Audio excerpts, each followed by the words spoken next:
Newsflash, you guys, being an immigrant is hard. Baby Spain is not cheap. It is a part of your mindset that you will need to remind yourself of every single day. Being here and doing it all at the same time, it can be very overwhelming.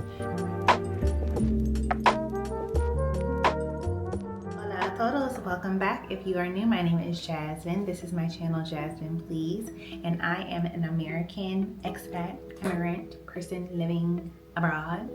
I've been here in Barcelona, Spain for almost 2 years now, which is super insane to wrap my head around.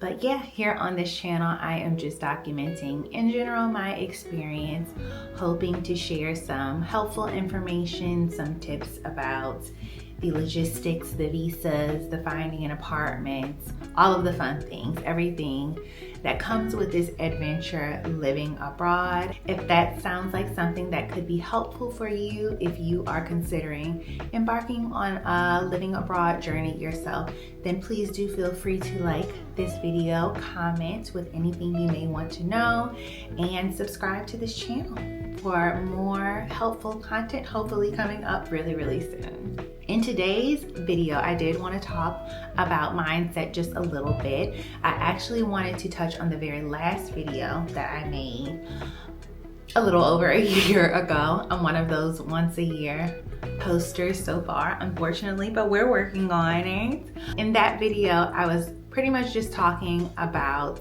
the folly and the misconceptions that I had about how moving abroad would change my life. I thought it would be kind of an overnight thing. In the time that it took to kind of get over my jet lag, I thought I would be this brand new person like in the movies, and that it would be just so easy. But newsflash, you guys, being an immigrant is hard. It's hard, okay? Living in America, we are able to see how that struggle is for lots of different other communities, but seeing it and living it firsthand it's a bit different. I do think in those early days, my transition could have been smoother if my mindset was better. That's what we're talking about today, just getting your mind right to embark upon this journey and to make it as rewarding and fulfilling and like happy as soon as possible as you can. So I do have 3 quick tips today that I just want to talk about really briefly that may help you if you are just starting to think about moving to a particular place, things that I wish that I had considered before. Okay, so the first thing that I think I could have done better was just to do a little bit more legwork, specifically in the areas of a job and for making friends. As far as having a job, my husband is the one that got the job here. I was kind of along for the ride. In the States, I did real estate, and I thought it would be something that would be pretty easy to hop into here. But in Europe, like most other places in the world, like in the US, it's hard to find a job. It's really hard to find a job if you're an immigrant.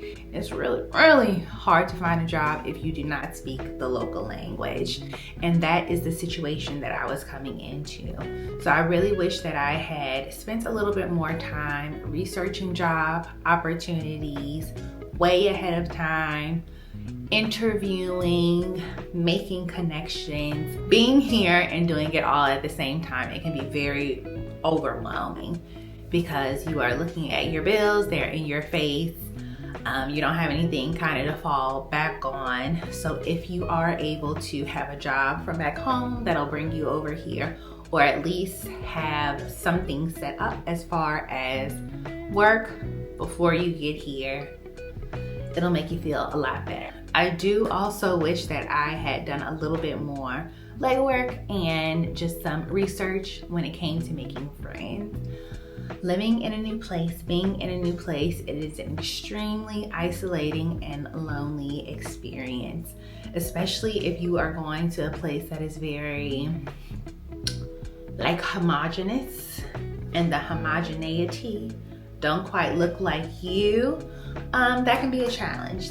So I did for a very, very long time. I'm not telling you guys, like up to a year, I was feeling so lonely, so isolated, really ostracized, and it did nothing to help the the homesickness or the mental state, the mental things that I was going through. Eventually, I was able to make connections. When I got here, I joined a couple of Facebook groups. Facebook groups are fabulous. They can usually put you on to WhatsApp groups, which is where I did meet my first friend here, whom I love. She's like a sister to me, okay? You'll be able to find events for people that you have things in common with, great places for networking. Besides that, I did find some friends through work, so when I finally was able to start working, that made that a lot easier. But I do think that especially those first few months would have been a lot more enjoyable if I had people that I could look forward to speaking to and kind of commiserating about the tough things about being like an outsider in this new community. So if you can join some Facebook groups, arrange some meetups within that first couple of weeks that you will be in your new location, and it's just like a little safe haven so that you have something to look forward to, so that you have someone to speak to. It does absolute wonders for the mental. Okay, second tip. Curb your expectations. I did speak about this, kind of briefly in the first point when it comes to integrating into a culture, thinking that you're gonna go in and make friends with a bunch of locals. Most often, more often than not, that is absolutely not the case. Most of your first friends are going to be expats, okay? They're going to be other people that have decided to leave their home country, that speak your same language, literally and figuratively. They're just a little bit more adventurous, a little bit more open. Read your articles, see what even opinions are on TikTok. Just be prepared, okay? So you don't go in with a super duper open heart to a place that is not gonna be super open-hearted toward you. It'll save your little feelings a whole bunch. Along with kind of that social aspect, you need to prepare yourself for what transportation is going to look like, for what the housing market, job market, grocery shopping, see what that stuff actually costs. In Spain in particular, there is this misconception that Spain is cheap. Baby, Spain is not cheap.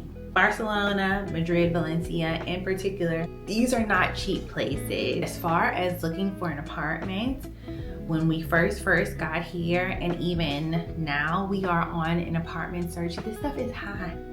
This stuff is very, very high.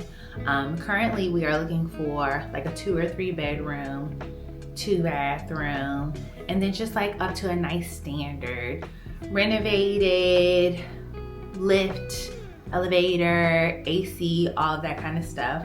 The budget's around $2,100 if you want something in the city, which is more than I was paying in Austin when I left in 2024.